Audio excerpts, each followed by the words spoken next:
Арыбагыла бүгүн биз силер менен кеп кыла турган темабыз бул түш жөнүндө. Түштөн билесиңер, адам уктаганда көрө турган процесс деп коеюнчу, процесс. Түшкө илгертиден эле адам баласы, деги эле жалпы дүйнөдөгү адам баласы башкача көз карашты болуп келген да. Түш көргөн бул каяктан түш көрөт адам, эмнеге түш көрөт, түш деген эмне өзү. Мына ушул түштүн өзүнүн табиятынын табышмактуулугунан улам алар ар кандай ойлорго жетеленип келишкен да. Ошол түштүн жандырмагын табууга аракет кылып келген. Бул бүтүн дүйнө жүзүндөгү адамдардын мүнөзүнө тиешелүү, башкача айтканда ой жүгүртүүсүнө тиешелүү деп эсептейбиз да. Адам баласы негизи эле акыл токтотуп, ойго алчап баштагандан баштап эле өзүнө түшүнүксүз нерселерге жооп издеп келген. Бүгүнкү күндө ошондон берки мезгилден бери мына бүгүнкү күндө дагы мына ушул түш көрүү процессине илим жагынан, башка жактардын баарынан ар кандай түшүндүрмөлөрдү берүүгө аракеттер болуп келатат. Алсак медицинада түш көрүү бул кадимки эле адамдын биологиялык, физиологиялык процесс деп келет. Себеби адам баягы чарчаганда мээнин иштөө жөндөмдүүлүгү төмөндөп, андагы айрым бир нейрондордун иштөө процесстери адамдын башында чагылат деп бул медицинадагы айтуу.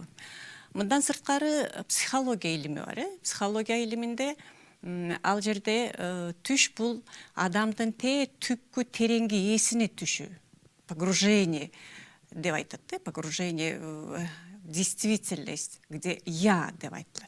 Мына ошол жака чейин түшүп, ошол жерден адамдын өзүнүн түпкү табиятын изилдегенге аракет кылып келген. Бул боюнча дүйнө жүзүндө белгилүү окумуштуулар, мисалы үчүн Карл Густав Юнг деген чоң психоаналитик болгон, швейцарский. Мына ошол адамдагы түштүн бир 10 миңден ашык түштү кадимкидей жоруп, аны түшүндүрүү аракеттерин кылган да. Андан кийинки илим эзотерика деген багыт бар, илим бар, билесиңер. Бул жерде түштү кандай айтат? Бул жерде түш адам уктап жатканда түш көрүү процессинде адамдын денеси экиге бөлүнөт дейт. Бирөө плотное физическое состояние, физикалык дене, ал уктап жатат. Ошол эле убакта тонкое астральное тело деп коет. Ошол бөлүнүп чыгат дагы дүйнө жүзүнө саякаттап жүрөт деген. Мына ушундай түшүнүктөр да бар. Кандай болгон күндө дагы түштү бүгүнкү күнгө чейин, аягына чейин, түбүнө чейин жеткирип, түш эмне экенин ачып берген толук маалыматтар жок. Анткени түштүн ушунчалык ачылбаган жактары көп, ушунчалык сырдуу жактары көп. Бүгүнкү күнгө чейин буга жооптор дале таап үлгүрүлө элек да түбүнө чейин. Эми биздин максат түштү биздин ата баба таанымында түшкө кандай маани кылган, кандай мамиле кылган. Мына ошол жөнүндө бүгүн айта турган темабыз. Кыргызда өзүңөр билесиңер, түшкө бир башкача маалымат, башкача мамиле кылган. Түш бул бир жактан алдын ала келе жаткан маалымат деп эсептешкен. Кандайдыр бир маалыматты алып жүрүү деп. Түштүн өзүнүн, түш деген сөздүн өзүнүн деле чечмесин алып көрсөк, бул түшүү деген этиш бар, бир жактан түшүү. Демек, бул жагынан алып караганда бул сырттан, бир ааламдан келаткан маалыматтын, информациянын түшүшү бизге. Мына ушундай чечмелесек болот да. Деги эле түш жөнүндө биздин Оз эки чыгармачылыгыбызда көп айтылат, макал лакаптарыбызда айтылат, жомокторубузда айтылат, санжарабызда айтылат. Алсак, иш оңолгондун түш оңолот дейт. Кандайдыр бир жакшы иш болоордун астында ошол түш оңоло баштайт. Демек, түш алдын ала маалымат берип атат деп айтылат. Болбосо жомокторубуздун баарында, мына Манас эпосубузда дагы түшкө, Манас баатыр өз төрөлөлдө Жакып атага түш келет, Чийирденеге түш келет, алар алдын ала кандай адам келерин бул дүйнөгө маалымат берип атат. Түштүн өзүнүн өзгөчөлүгүн берип атат. Эми түштү түбүнө чейин, түбүнө чейин эмес, түштү биз өзүбүзгө мындай ирээттүүрөөк карап алыш үчүн бир нече түрлөргө ажыратсак мындай ирээттүү болот да. Мисалы, түштү бир нече түрлөргө бөлүп алалы. Эң биринчи түрү бул жөнөкөй түштөр, кадыр эсе түштөр. Муну биз күнүмдүк уктаганда адам өзүнүн физиологиялык өзгөчөлүгүнө жараша ар түрдүү түштөрдү көрөт. Өзү илимде түш көргөндөн кийин адам эртең менен ойгонуп баратканда анын 50%-ын унутуп калат экен. Ал эми ойгонгондон кийин 10 мүнөттөн кийин анын 90%-ын унутуп калат дагы, арасында айрым гана нерселер адам эсинде калат. Жөнөкөй түштөр булар кандай болуп келет? Булар эмне болуп келет? жөнөкөй түштөр деп бир кайсы түштөрдү айтабыз деп эгер түшүбүздү иреттей турган болсок, мисалы бул адамдын физиологиялык ошо уктап жаткандагы абалына жараша деп коелучу. Мисалы бала кезде көбүрөөк ушундай түштөр кирет. Айталы бир түшүндү уктап атып зоодон учат. Ушунчалык учуп баратасың, жерге жеткиче деле бир далай убакыт. Ойгонсоң керебеттен учуп түшкөн болосуң. Мисалы үчүн тынч жата албай. Ошол сен учуп бараткандагы нерсең түшүңдө аскадан же зоодон учуп баратасың, же бир тамдын үстүнөн учуп баратасың. Бул адамдын физиологиялык абалы. Болбосо, мисалы үчүн түшүңдө бирөөдөн качып баратасың. Ушундай качып баратасың же кууп баратасың, бутуң жылбайт. Ойгонуп кетсең, шейшепке бутуң оролуп калган болот же төшөктүн астынан бутуң жылбайт да. Ушундай кыйналып атасың. Бул дагы ошол буттун тушалы. Же болбосо колуңду жазданып жатып аласың мисалы. Колуңду көтөрө албайсың түшүңдө. Ошого байланышкан нерсе кирет да. Ошо кандайдыр бирөө менен кармашып атасың же ошол кезде колуңду көтөрө албайсың, такыр ойгонсоң колуңду басып алган болосуң.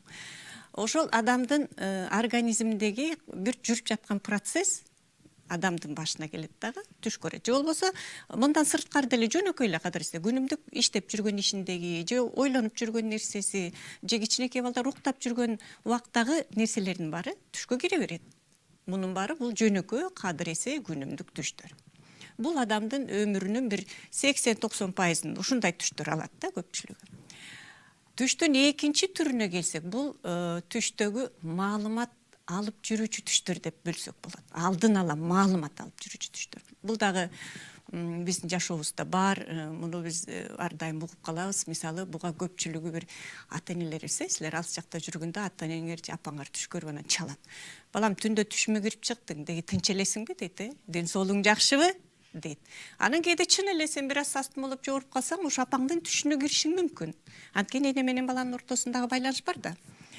Же болбосо кээде мындай болуп айтышат. Мен түндө түшүмдө баланчаны көрдүм десе эле ал кишиден кабар келет. Же болбосо өзү келет, же телефон чалат. Бул башкача айтканда кандайдыр бир иш аракетке алдын ала маалымат астын ала жүрүп атат, алдын ала кетип атат. Мындай түштөр алдын ала маалымат алып жүрүүчү түштөр деп аталат да. Андан кийинки тепкич түштөрдү, бул дагы бир топ орунду элейт. Кийинки тепкич бул аян түштөр деп аталат. Түштөрдүн эң жогорку, башкача айтканда биз эгер мынтип бөлө турган болсок, башкача мамиле кыла турган түштөр бул аян түштөр. Кыргызда өзүңөр билесиңер, аян болбой баян болбойт деген сөз айтылат. Бул кайсыга тиешелүү? Бул Манаска тиешелүү. Манас бул баян, ал эми манасчылык болуш үчүн, жанагындай океандай Манасты айтыш үчүн албетте ар жактан аян келет. Мына ушундай аян түш деген өзүнчө түшүнүк бар. Чоң манасчыларыбыз мына Манас айтардын астында түш көрдүм дейт. Саякбай атабыз айткан, Тыныбек атабыз айткан, Чойка атабыз айткан, Сагынбай атабыз бүтүндөй мен чоң манасчы дегелерден сурасам, ошол түшүмдө аян алдым эле, Манас баатырды көргөм дешет. Ошо түштөр бул бирөөнү түш деп айтылса, бирөөнү түш менен өңдүн ортосундагы нерсе деп айтылат. Мына аян түштөрдүн бир белгиси көрүп жаткан адам же түш экенин, же өң экенин билбейт. А бирок сөз айтылып бүткөнөн мен ойгонуп кетсем деп айтылат. Демек бул түш. Ойгонуп кетсем, ушундай болуп калыптырмын, жүрөгүм лакылдап оозума тыгылып калыптыр, ушундай болуптур деп айтат. Эми аян түштөр бул манасчыларга гана берилбейт. Аян түштү ар бир адам деле көрөт. Өзүнүн жашоосундагы кандайдыр бир балким урунттуу учурунда, бир маанилүү учурунда адамдарга аян түш келиши мүмкүн. Адам өзүнүн жашоосунда бир жок дегенде 2-3 жолу аян түш көрөт. Балким ошону мынтип ой токтотуп, сар эсеп салып карап көрсө, мына бул түшүм аян болгон экен. Же болбосо ошол учурунда эле билет да, ойгонуп кетип эле бул аян түш дейт. Анан көпчүлүгү сурашат. Аян түш менен алдын ала маалымат алып жүрүүчү түштөрдү кантип ажыратса болот дейт. Эми муну дагы ошол түштөрдүн белгилерин айтып отуруп, элдин баягы ооздон оозго, атадан балага келаткан белгилерине таянып отурсак, аян түштөр көпчүлүгү ушу таң алдында түшкө кирет дейт. Жанагы жарык менен караңгы экөөнүн ортосу ажырап келаткан түштө. Мындай бир бозомтук мезгил болот го, таң атайын деп келаткан кезде. Мына ошол мезгилде аян түштүн көпчүлүгү ошол мезгилде кирет дейт. Балким ошондондур, себеби түштүн адамдын уйкусунун өзү дагы фазаларга бөлүнөт да. Мына бул убакта аң сезилбей чарчаган нерсе чыгып атат. Анан бул органдар эс алып атат деп отуруп, балким ошо таңга жок ошондой бир процесс жүрүшү мүмкүн. Анан дагы бир белгилери жанагынтип өң менен түштүн ортосунда экен деп ажырата албай калат. өңүмдө болгондой, бирок түшүмдө. Аян түштүн да бир белгиси ойгонуп кеткенде адам тимел өзүнө батпай, көкүрөгүнө батпай, жүрөгү лакылдап ошол түшкө жашап калат. Анан дагы бир белгиси аян түштүн. Бул эгерде берки түштөр жана 90% ойгонуп барат унутулуп калса, же бир детальдар унутулуп калса, аян түш толугу менен адамдын акыл эсинде мөөр болуп, печать болуп басылып калат. Ал деги эле унутулбайт да. Ошо кимден сурасаң да мен аян түш көрдүм дегенде айтсаң, ийине жибине чейин айтат. Анан кийин ошонун чечмелесин айтылып келет. Мына ошентип түштөрдү биз мындай иретти болуш үчүн бир нече бөлүктөргө бөлүп карап алдык. Эми ата баба таанымында түштөргө кандай мамиле кылган? Түш көрдү, ошону менен процесс бүтүп калбайт да. Албетте аны андан ары эмне кылыш керек? Аны жоруш керек. Мына эми түштү кандай жоруш керек деген суроо келип чыгат. Мындай бир уламыш бар. Илгери өткөн заманда дейт, бир боюнда бар келин түшүндө карышкыр эле көрө берет. Түшүндө карышкырлар тегеректеп, биягынан, тиягынан, анан коркот, өзү боюнда бар болсо анан эмне болду экен? Эмнеге эле карышкыр? Бир кирип, бир койбойт, эки кирип, эки койбойт. Анан ошол келин жашаган дөңдөн эки дөң ар жакта бир аксакал адам жашачу экен. Ал адам түш жоручу экен. Анан кой бир күнү баягы чыдабай мен ошо кишиге түш жорутуп келейин деп эртең менен атын минип алып, анан аксакал адамга жөнөйт. Аксакал адамга барса, ал киши бир жака жумуштап чыгып кеткен экен, үйүндө байбичеси бар экен. Анан келе кой балам деп отургузуп, тамак ашын берип, эмне жумуштап келдиң эле балам дейт. Апа ушундай түшүм эле тынчтык бербейт. Ушу түшүмдө көп карышкыр эле мени тегеректеп жүрөт дейт. Анда байбиче, "Ок, сени карышкыр жеп кетет го" деген сөз оозунан чыгып кетет. Анан экөө сүйлөшүп андан ары отурсунан аксакал кечиккенин күн караса мындай түштөн кыйшайып баратат, үйүнө да жатыш керек, тиричилиги бар. Анан эшикке чыгып атын минип алып келин өзүнүн үйүн көздөй жол тартат. Аңча эле ага удаа эле аксакал абышка үйүнө келип калып байбичеси менен түшүп чайда отуруп анан ой, эмне жаңылык дейт да. Ошентип бир келин келип кетти. Эмнеге келиптир? Түш жорутайын деп келиптир. Эмне түш экен? Мынандай түш экен. Анан эмне деди? Сени карышкыр жеп кетет го дедим. Десе эле аксакал ошол жерден туруп алып эле атын минип эле анан каяка жөнөдү деп артынан жөнөдү. Барса бая келинди карышкыр жеп кеткен экен дейт талаада. Бул уламыш. Демек ушундан тыянак чыгырсак, демек бизде айтат, түштү жакшы жакка жоруш керек деп айтат. Түштүн мойну кылдай, башы казандай деп коет. Кайсыл жакка жорусаң ошол жакка ооп түшүп калат дейт. Түш жоругандагы өзүнчө бул өтө жоопкерчиликтүү, өтө кыйын нерсе. Мисалы түшкө мындай түп-түз эле биз жанагы китеп окугандай мондай эле айтып бербейт да. Түштө көпчүлүгү символдор менен берилет. Биз белгисиз, анан ошону ошого жараша жоруй билиш керек. Алсак, мына Манас атада деле Манас баатыр төрөлөрдү жакып атат түш көрөт. Түндө жатып түш көрдүм, түшүмдө кыйын иш көрдүм деп атат, кызык иш көрдүм деп атат. Бүтүн дүйнөгө чатыр болупмун деп атат. Бир түркүгүм түштүккө орноптур, бир түркүгүм түндүккө, бир түркүгүм батышка, бир түркүгүм чыгышка орноптур деп атат. Мына ошондо бүтүн дүйнөнү жаап алган чатыр болуп калыптырмы деп атат. Мына символдор. Анан ушул символдун өзү эле жанагы дүйнөнүн 4 тарабын белгисип турат, түндүк, түштүк, чыгыш, батыш. Кыргызда сөз бар да. Дүйнөнүн 4 тарабы деген. Бул бүтүн дүйнө жүзүндө деген сөз. Демек, муну жорганда бүтүн дүйнө жүзүнө атагы тараган, ошондой бийлик кыла турган адам келет. Менин көлөкөм тийип калыптыр деп атат. Ошон үчүн бул эми түштүн жорулганы бул Жакып атанын түшү бир топ узун, анын ар бир сабы символду да, ошонун ар бир сабынын өзү жорулушу да бир башкача берилет да. Бул башындагы бир ошо 2-3 сабынын жорулушу. Башкача айтканда, символдордун өзүн туура жоруй билиш керек. Бул түш жоруунун өтө чоң жоопкерчилиги. Аны менден көпчүлүгү сурашат да.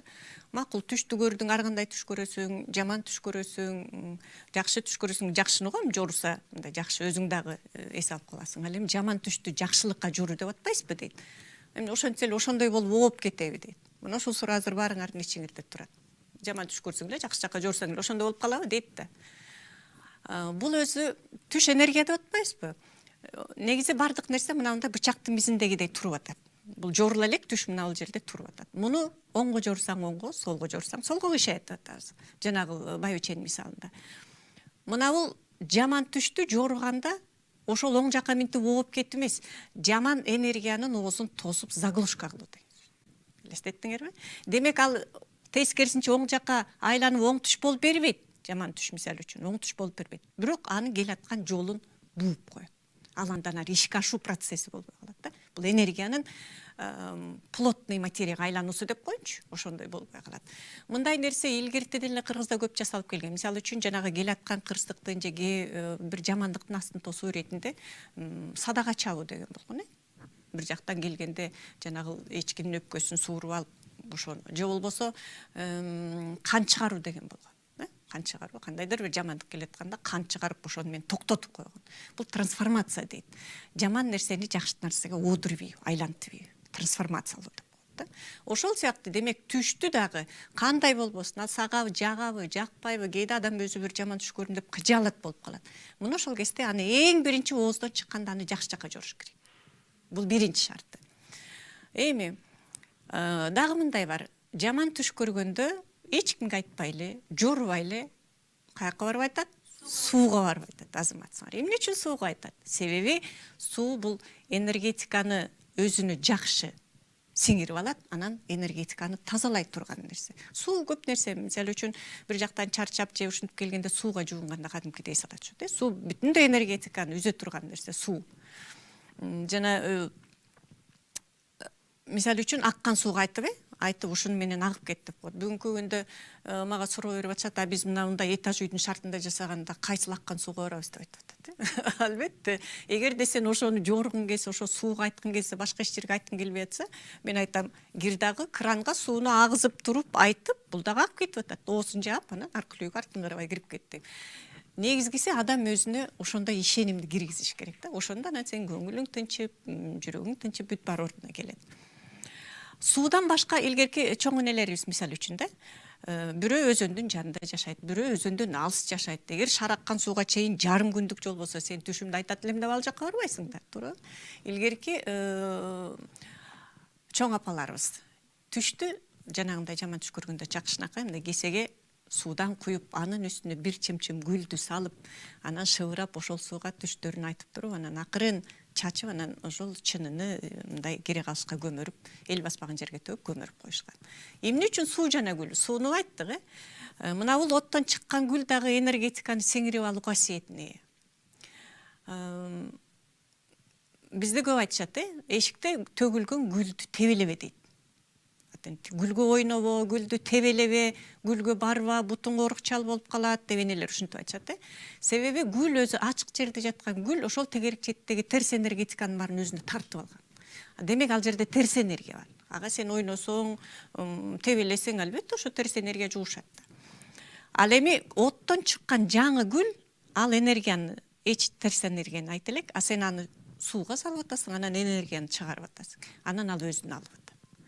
Жолсо илгерки чоң энелер жанагы кичинекей балдар ыйлап чырголоп калганда, кирине кирип кеткен турбайбы, оттон чын гүл ала коюп, үстүн майлык менен жаба коюп, анан гүл менен ырымдап анан гүлдү төгүп таштаган. Ошол баладагы терс энергияны, көздөн, сөздүн энергиясын ошол гүл тартып алган да. Демек түштү жорuganda же болсо жана жаман түштөрдү көргөндө биздин ата бабаларыбыздан келаткан кыймыл, иш аракеттер мына ушундай болгон. Менин ал бүгүнкү күндө силер деле ошентип келе деген жерим жок. Себеби бүгүнкү күндө илим техниканын жетишкен маалы, силерде маалымат көп. Аны эми өзүңөрдүн жүрөгүңөрдүн каалоосуна жараша. Бул жерде айталы деп аткан нерсе ата бабада кандай мамиле кылган, кандай жоруган, кандай мамиле кылган. Эми түштү жоруган бүтүн эле дүйнө жүзүнө жана сонниктер бар, бул муну билгизет, бул муну билгизет, бул муну билгизет дегендей. Ошол сыяктуу кыргыздардагы айрым жалпы жоруулар болгон. Мисалы түшүңдө эмне көрсөң, мисалы түшүңдө кой көрсөң, бул душман деп кой. Бул душман. Койду көрсө, бул душман болот. Же болбосо түшүндө нан көрсө, бул береке рызкы болот деген. Түшүңдө ыйласа, өңүндө күлөт деген, сүйүнөт деген. Түшүңдө аябай ыйласаң, өңүндө сүйүнөсүң деп коет. Же болбосо түшүндө курттарды көрсө, байыйсың, ырыскы деп коет. Түшүңдө жылаан көрсөң кенч, өңүңдө көрсөң жанч деген макал бар. Демек түшүңө жылаан кирдиби, анда кенч, сен ырыскыга жолугасың дейт. Же болбосо түшүндө эл башкарган адамдарды бүгүнкү күндө президентти же премьер министрди же илгери хандарды көргөндө бүгүнкү күнгө салыштыра алчы, бүгүнкү күндө ошондой көрсө мындай жумуш жактан бир жакшы карьерный рост деп коеюн, ушундай бир бир жаңы жумуш алат. Ушул сыяктуу жоорулар болгон. Бирок мунун баары эле ар бир адамдын өзүнө туура келе бербейт. Кээ бир адамдар үчүн бул жаман болгон нерсе кээ бир адамдар үчүн жакшы болуп кетет. Аны адам өзүнүн жашоосунда өзү байкаш керек да. Мисалы бирөөлөр кичинекей бала түшүндө көрсө, бул наристе күнөөсү жок, мен бир ишим жакшыча коңулот экен деп жорут. Чындыгында аныкы ошондой, мисалы үчүн өзү ошого ишенет. А кээ бирөө түшүндө кичинекей наристе бала көрсө, мен ооруп калам го деп жорут. Же өзү ошого ишенет. Ал жоорубайын десе дагы ошол бир жактан келет да. Мына ошондой нерсе бирөөнө жакшы болсо, бирөөнө көп жакшы боло бербейт. Кыргызда да бир макал бар, эркек эшек төшөбөйт, аял камыр түшөбөйт деп коет. Аялдардын түшүнө камыр кирсе, бул аябай жакшы болот да. Кийимге камыр көрдүм десең, жакшы болот турбайбы деп жүрөйт. Ам эркектин түшүнө эшек кирсе, бул да жакшы нерсе деп айтылат. Бул дагы жалпы жанагы түш көрүүлөргө байланышкан нерселер.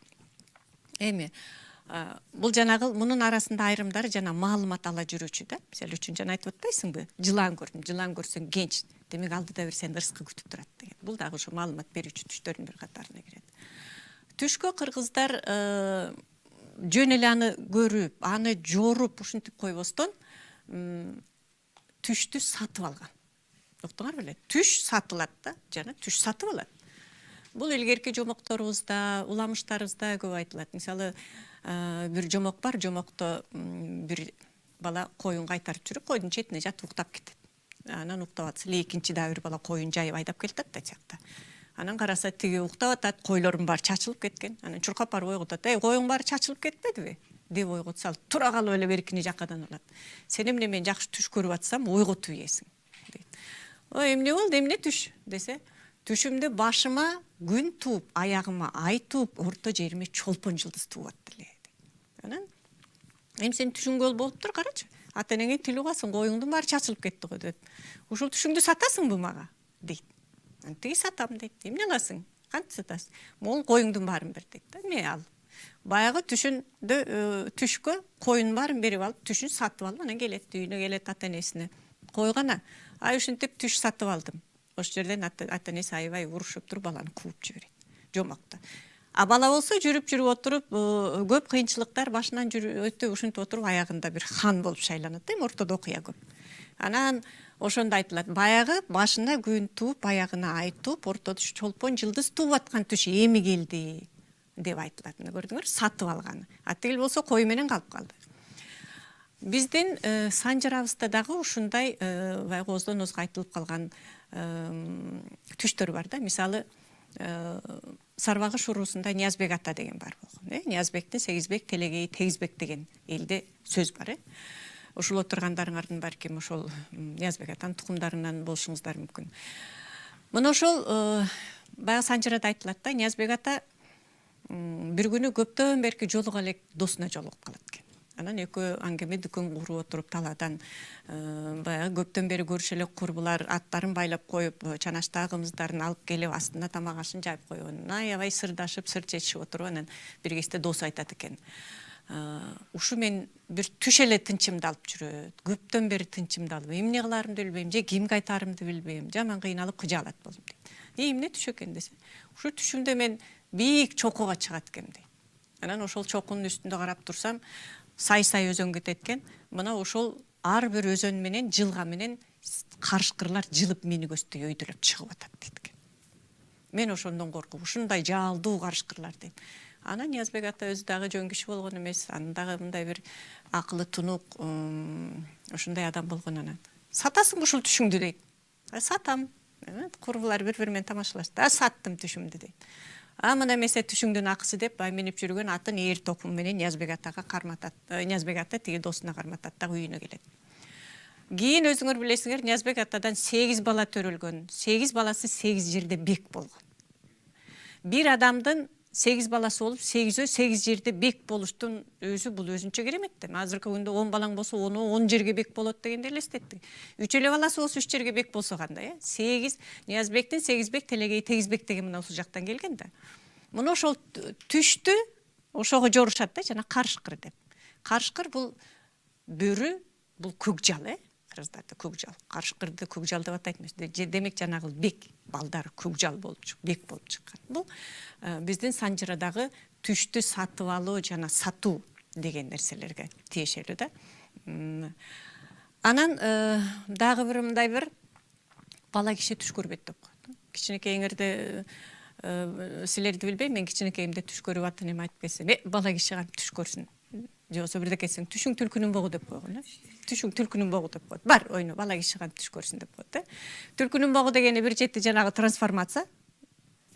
Экинчи чети эмне үчүн кичинекей бала түш көрбөйт? Кичинекей бала деле түш көрөт. Бала 3 жашынан 4 жашынан баштап эле түш көрө берет.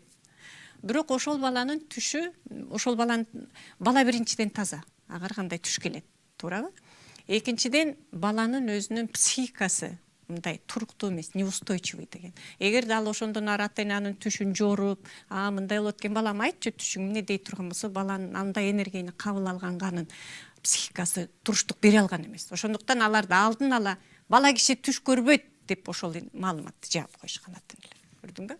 Түш көрсө дагы бала ага анчалык маани бербей калган. Ал качан акыл эске толуп, ой жүгүртүп, акыл токтото баштагандан баштап, анан түшкө өзгөчө маани кылууга, өзгөчө мамиле кылууга, анан кулак төшөп, мындай болот турбайбы, тигиндей болот турбайбы дегенге ата баба өзү үйрөтүп баштаган. Мына кыргыздын түшкө кылган мамилеси мына ушундай болгон.